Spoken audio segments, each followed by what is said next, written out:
In this video I'm going to show you how to turn on or off private browsing mode on Safari browser. That is quite simple and easy to do, so let's begin.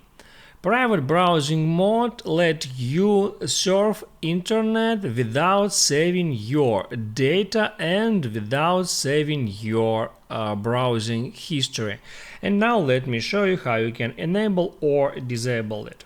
So first open up Safari browser, and here if you want to enter the private mode, all you have to do is hit there at two squares icon, and here where it says two tabs, because I got two open tabs here, I can hit there and tap Add Private.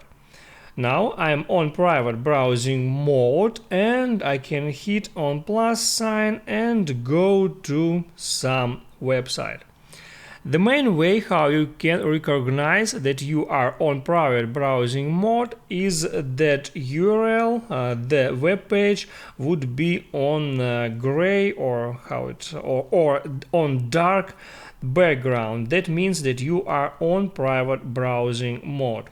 And now if you want to switch back to normal mode, you can hit at these two squares icon again, and there hit where it says private, and then tap right there where it says two tabs. So now you are on regular browsing mode.